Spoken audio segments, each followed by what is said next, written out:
Salut à tous, on se retrouve pour une nouvelle vidéo et je tiens tout d'abord à m'excuser pour ce retard au niveau des vidéos puisqu'il s'agit bien sûr du bilan lecture du mois de juin qui n'est pas très florissant, je dois l'avouer, tout comme le mois de juillet parce que ces 2 derniers mois j'ai été très occupée vu que je suis en dernière année de master.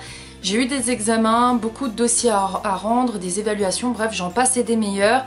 Ce qui fait que j'avais beaucoup moins de temps pour lire, que j'ai laissé un peu de côté la lecture pour bosser à fond. Parce que vu que c'est la dernière année, autant ne pas la louper et que ça soit terminé pour de bon. Donc voilà, ça explique pourquoi vous n'avez pas eu de vidéo depuis un bon petit moment. Mais le rythme va reprendre son cours, puisque maintenant je suis en vacances pour 3 semaines. J'aurai encore des examens fin août, mais après ce sera terminé. Il faudra juste que je trouve du travail. Et après ça, ma foi, tout filera très bien. Mais c'était pour vous expliquer pourquoi j'ai été absente depuis un petit moment, parce que j'ai eu certains messages en me disant est-ce que j'allais arrêter YouTube, etc. Pas du tout, c'est juste que j'avais moins de temps, ce qui peut arriver, c'est normal, vu que je suis encore étudiante. La parenthèse est fermée, je vais maintenant vous présenter mes 3 lectures du mois de juin, c'est parti. Le premier livre que j'ai lu au mois de juin et qui a été un coup de cœur, il s'agit de Les Anges, le tome 2 Affronté de Tina Haim, publié aux éditions Hugo Poche, que je remercie. J'avais adoré le premier tome, il n'était pas passé loin du coup de cœur d'ailleurs. Et là, ce second tome, il a monté encore la barre un peu plus haut puisque ça a été un très gros coup de cœur.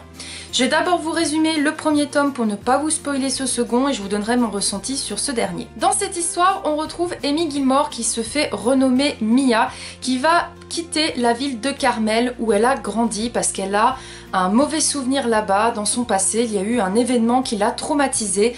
Donc elle décide de quitter sa mère et sa petite sœur et de partir vivre dans une nouvelle ville où elle va pouvoir se reconstruire. Malheureusement, dans la nouvelle ville où elle va habiter, elle va faire la rencontre de 4 garçons qui se font appeler les anges, mais qui n'ont pas vraiment le profil pour porter ce titre, puisqu'on dirait plutôt des démons. Ils ont tendance à vouloir faire un peu chier les gens, à embêter les personnes qu'ils souhaitent embêter. Bref, ils font un petit peu la loi dans cette ville. Et lorsque Mia va aller habiter dans une maison qui semble être assez importante pour ces garçons-là, elle va faire la douloureuse expérience puisqu'ils vont vouloir tout faire pour qu'elle quitte cette maison, qu'elle rentre chez elle et aussi savoir pourquoi elle est venue dans leur ville. Et là où l'histoire se corse, c'est qu'elle va faire la rencontre de Isaac, surnommé Zach.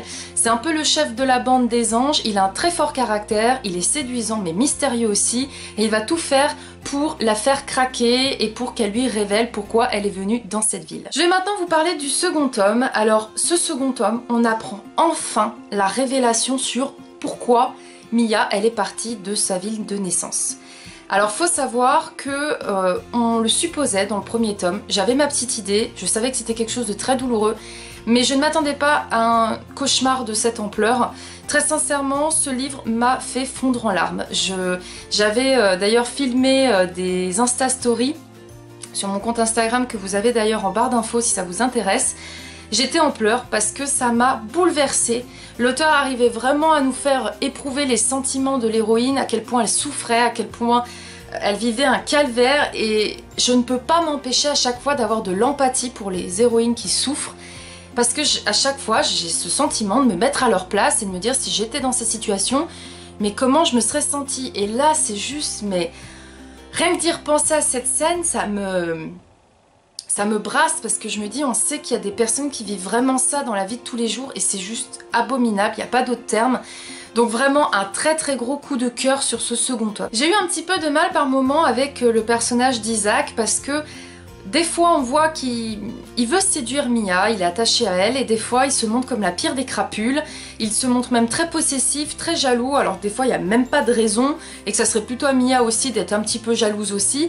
Donc Isaac m'a un petit peu tapé sur les bords par moments dans cette histoire. Autre point positif de ce second tome, c'est que l'auteur elle n'épargne pas non plus les personnages de l'entourage de Mia, puisque on découvre aussi que d'autres personnages, que ce soit dans Les Anges ou autres, ont un passé douloureux, vivent des choses très compliquées et j'ai beaucoup apprécié justement que notre vision dans l'histoire s'élargisse aussi aux personnages secondaires. Et encore une fois, on a également de magnifiques citations très poignantes.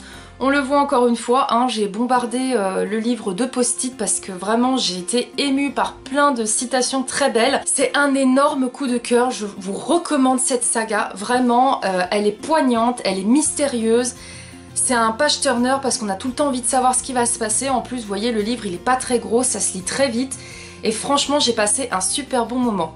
Vous l'aurez compris, je lui ai mis la note de 5 sur 5 et je vous laisse le lien de ma chronique en barre d'infos. J'ai ensuite lu, ou plutôt écouté, Darker de E.L. James, publié aux éditions Audiolib. Donc en fait, je remercie les éditions Audiolib de m'avoir envoyé cet livre audio. Puisque justement, alors vous allez me dire, mais c'est bizarre, tu n'as pas lu Grey, parce que dans l'ordre, après 50 nuances plus claires, c'était Grey. Donc le 50 nuances de Grey, version Grey. Et ça, c'est le second tome du point de vue de Christian, donc Darker. Tout simplement parce qu'en fait, je n'avais pas forcément envie d'écouter ou de lire Grey. Je voulais relire celui qui avait été mon préféré, c'est-à-dire le second tome. Et j'avais vraiment envie de le voir du point de vue de Christian, et là, ça a été le cas. J'ai été vraiment agréablement surprise à quel point on rentre vraiment dans les détails du ressenti de Christian.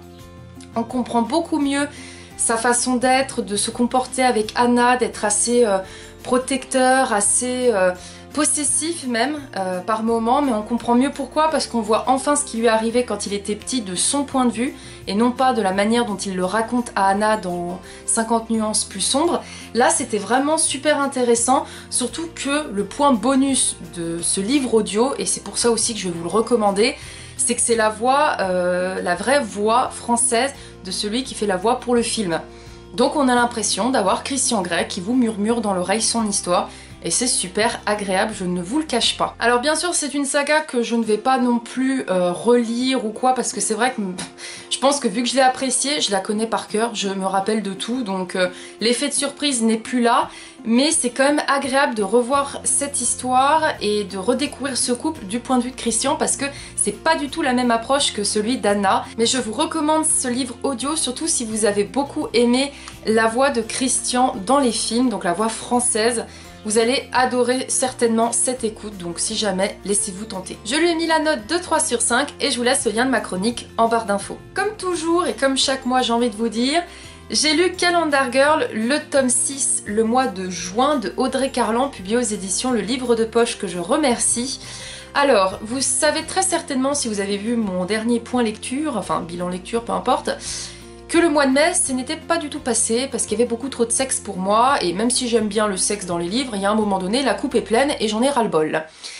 Ce tome-là est complètement différent de tous les autres tomes que l'auteur a pu nous faire. Il est moins idyllique, et c'est un gros plus parce que forcément on casse le rythme et j'ai beaucoup aimé. Cette fois-ci, Mia, elle s'envole pour la ville de Washington où elle va jouer un peu la pin-up, ou la compagne si vous voulez, d'un homme assez riche qui se nomme Warren Shipley et qui a un certain âge, hein, qui pourrait carrément être son grand-père, mais il veut juste l'avoir à ses côtés au niveau des affaires, du business, pour montrer qu'il a une belle femme qui tient son bras. Il a également un fils, et d'ailleurs Mia va le trouver assez séduisant, mais il est quand même bizarre, assez mystérieux. Et Mia malheureusement va faire la douloureuse expérience de voir que des fois les hommes ne sont pas tous aussi beaux, aussi gentils, aussi attentionnés que tous les autres qu'elle a pu rencontrer jusqu'à présent dans chacun des tomes. Là c'est pas du tout le cas, elle ne va pas vivre un mois idyllique et j'ai trouvé ça super intéressant. Je n'irai pas plus loin dans le résumé de l'histoire parce qu'il faut vraiment avoir l'effet de surprise.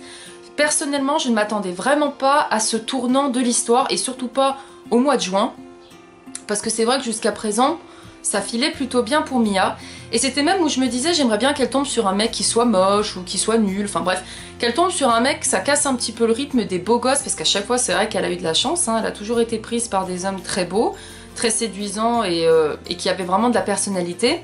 Et là celui-ci dénote complètement de ce qu'on s'attend, on se dit peut-être qu'elle va passer un super bon mois de juin, et pas du tout, c'est vraiment l'inverse, et c'est que positif j'ai envie de vous dire, parce qu'on voit que l'auteur, moi j'avais vraiment peur pour cette saga, je vous le cache pas, je me suis dit 12 tomes, faut vraiment avoir de l'imagination et savoir se réinventer, et l'auteur elle y arrive parfaitement. Alors au niveau de ce tome là, par rapport aux personnages qui entourent Mia, je n'ai pas éprouvé d'attachement, contrairement aux autres tomes où vraiment les personnages, je les aimais beaucoup, je m'attachais à eux. Là pas du tout, là au contraire, ce tome a vraiment renoué plutôt avec mon sentiment que des fois en fait Mia me tapait sur les nerfs. Et bah là pas du tout, là au contraire j'ai vraiment éprouvé de l'empathie pour elle, elle m'a fait de la peine.